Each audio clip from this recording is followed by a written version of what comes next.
Hi guys, this is the most exciting journey I want to invite you on. We're in London and we're about to enter the legendary Abbey Road to record the most beautiful album of my musical career. Let's go.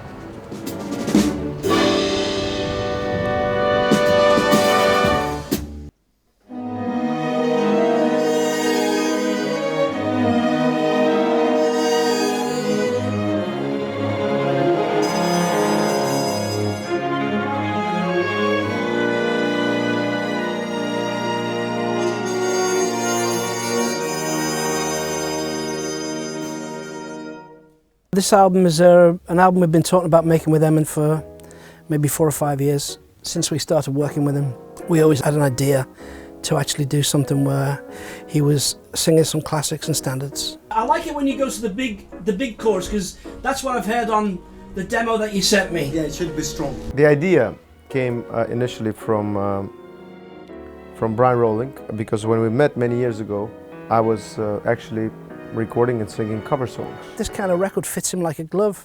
You know, he is in that crooner. He always has been. He's got charisma, he's got style.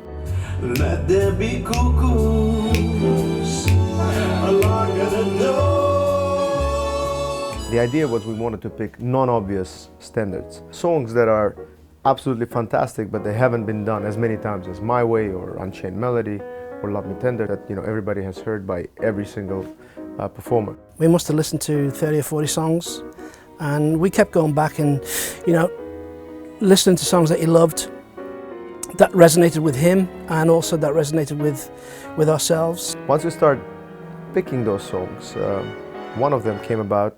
It's a song Brian pitched to me, 2 shots of happy, 1 shot of sad, which I've heard before, and I didn't know that it was written by Bono for Frank Sinatra. And commit one shot of sad, like later on the sad, right? Exactly. Okay. Yeah, later on the set. 2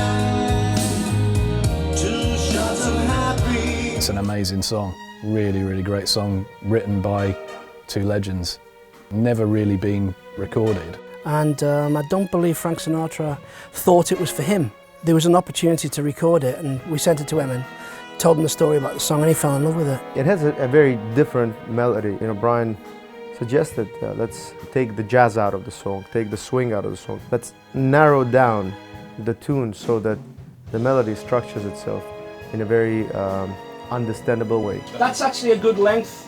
You can tail off it a little bit. Mm-hmm. And it should have some ending to it, right? Yeah. Tail it off at the end, yeah. Okay. Emin's a professional and he just goes over there, does it. We send him a rough track. He's got his engineer in Russia to actually record vocals with over there.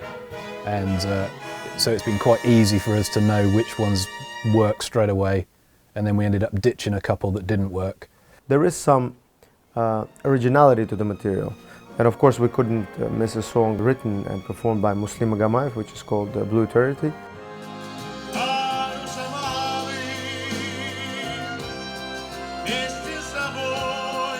Well, it's something absolutely passionate from Emin himself, that song. When we were making the track listing for this album, we went back to that song, and we've done a really excellent version of it today. We recorded a Russian version, which is a big hit back in our country, but we're considering doing an English version and see if maybe we can give a song a different international life. We ended up getting maybe 18 songs together that we were really happy with, and then we cut 11 today.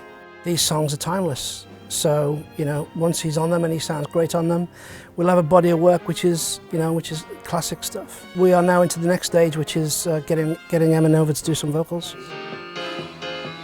It's like a song with no end as we bend to the rhythm of the sun and the earth and the moon. More staccato feel of it, right, Brian? Right, So basically we'll record you where the drums are. Yeah, I feel the breeze. Let's just give it a shot. Yeah. I think Emin's going to do a great job on the vocal on it, and the orchestration that Simon HALE did for us is amazing.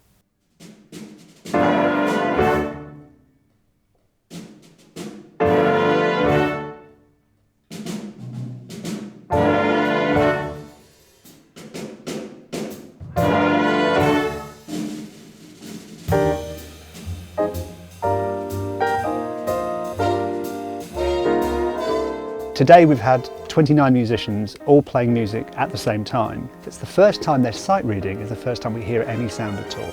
It's the first time that the music actually comes to life. So before that point, I have to decide what I want everyone to play. What I want the first violin to play, the first trumpet, the piano, whatever it is. It's the first album that I recorded with a live orchestra. I think that makes it very special. Unlike with the pop music that loses its currency and becomes dated pretty much the next year, with a classical album, this music becomes timeless if it's done right, so the song could sound just as good in 20 years. For this kind of music, you have to choose the right room for the right size ensemble. We had 29 people here, all playing at the same time, and it was great. It's wonderful when I hear it suddenly in a beautiful space with great people and great instruments, then it does come to life. And also, it's from my shoulders, it's out there, and then other people can hear it and enjoy it as well, which is what it's all about. And we're in Abbey Road, it's the best studio in the world probably. It's got the history here in this room is incredible. It's where the Beatles did all their main stuff. This is the oldest purpose-built recording studio in the world, Abbey Road. It was the first one built specifically to make records. And we are still here making records in the best way possible with the great people. We've had a wonderful day.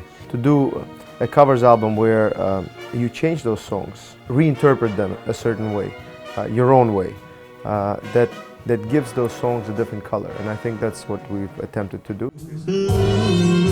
Let there be love.